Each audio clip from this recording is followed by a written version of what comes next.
예, 그 두 가지 질문 아닙니까? 단일화와 관련해서 단일화가 될 거냐, 하면 이길 거냐, 이 질문 아닙니까? 둘 다 저는 그 긍정적인 답이 잘 안 나오는 것 같아요. 그러니까 단일화를 한다 그럴 때 이준석 후보 입장에서 보면 두 가지 반론을 제기할 거예요.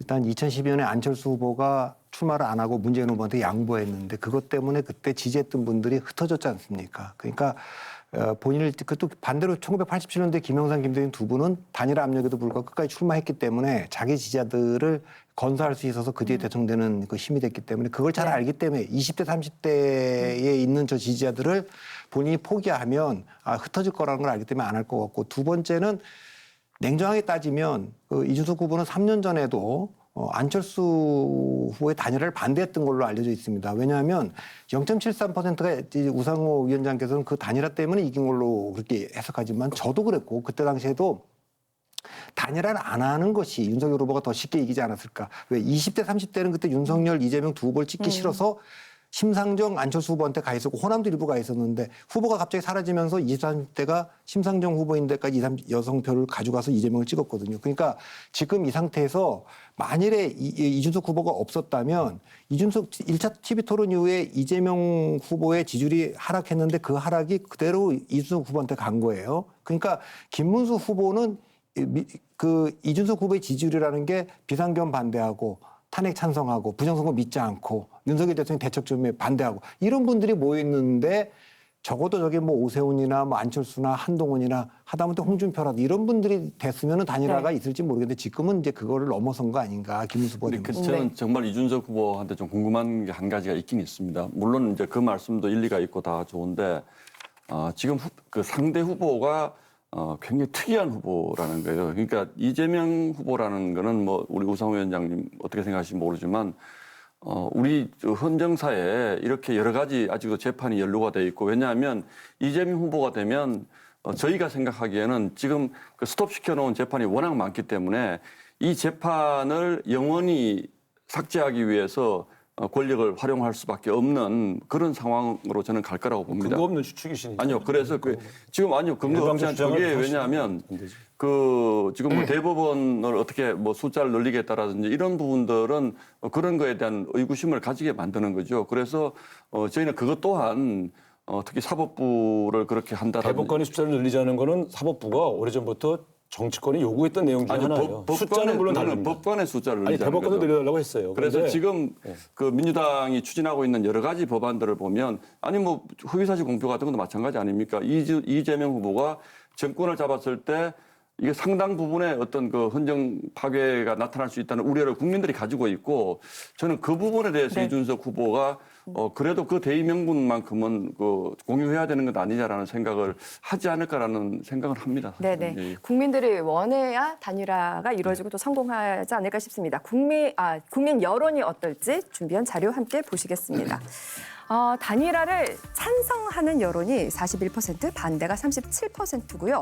후보별로 살펴보면 이재명 지지자는 찬성 10%, 반대 57%, 김문수 지지자 찬성 88, 반대 8, 이준석 지지자 찬성 44, 반대 45로 조사됐습니다. 종합해보면 김문수 국민의힘 후보 지지자는 찬성이 압도적으로 높은 반면 이준석 개혁신당 대선 후보 지지자는 찬반이 팽팽하고요. 반대와 찬성 1%포인트밖에 차이가 안 나는 걸로 나와서 이걸 어떻게 보십니까?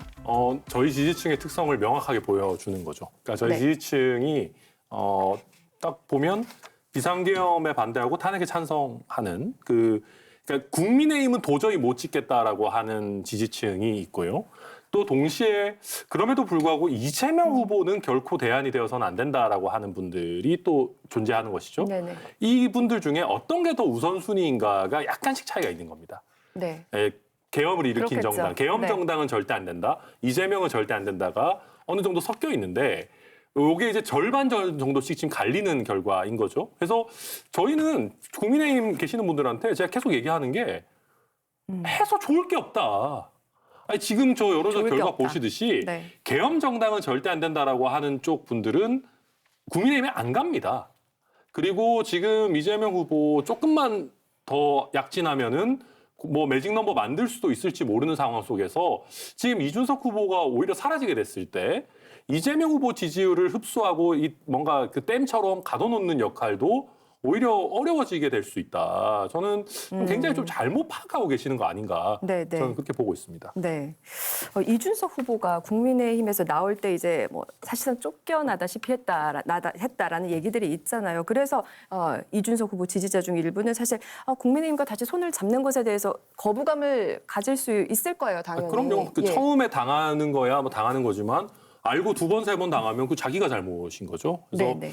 저희 지지층은 아마 다시 거기 가가지고 국민의힘과 뭘 같이 해보겠다? 용납하기 어려우실 거라고 생각합니다. 네. 좋습니다. 그렇다면 만약 김문수, 이준석 단일화가 만약에 성사된다고 가정했을 때 지지율에는 변화가 있을까요? 단일화 후 대선 가상 대결에 관한 여론조사 마련했습니다. 김문수 국민의힘 후보로 단일화가 됐을 때에는 이재명 48, 김문수 39, 권영국 1, 황교안 1%씩 나왔고요. 이준석 개혁신당 후보로 단일화가 됐을 경우에는 이재명 46, 이준석 29, 권영국 1%, 황교안 5% 이렇게 나왔습니다. 특이한 점이 이준석 후보로 단일화가 됐을 때는 황교안 후보의 지지율이 5%로까지 올라가네요.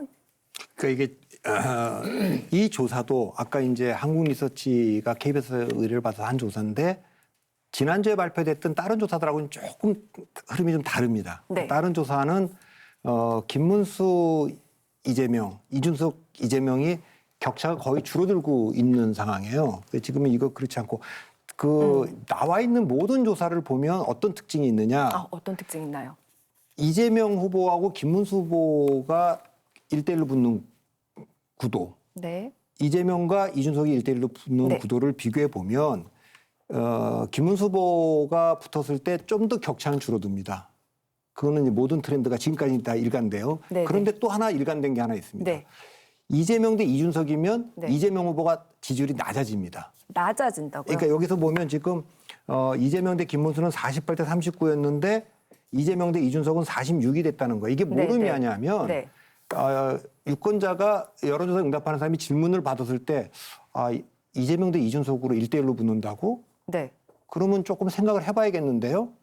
약간 빠져서 유보를 하는 거예요. 그렇기 아하. 때문에 지금 이 데이터에서 지금 보여주는 거는 단일화가 지금 뭐 목요일 날 이제 그 사전투표가 들어가기 때문에 수요일까지 돼야 된다 이렇게 보는 건데 실제로 27일 화요일 날 밤에 TV 토론 있고 나서 수요일 날 하기가 어렵습니다. 그러니까 여론조사는 27일 모레 저녁까지 한 것만 발표할 수 있어요. 이게 수요일 날 발표가 되든 목요일 발표되든 발표가 될 건데 네. 그때 주목해 봐야 될 것이 양자 가상 대결에서 이재명 대 김문수, 이재명 대 이준석이 실제로 누가 앞서느냐 마지막에 들어요. 거기에 따라서 민심에 의한 단일화가 있을 수 있습니다. 실제로 경쟁력은 누가 더 있구나. 이것이 협상 테이블에 앉아서 하는 것보다 나을 수가 있다는 거죠. 네.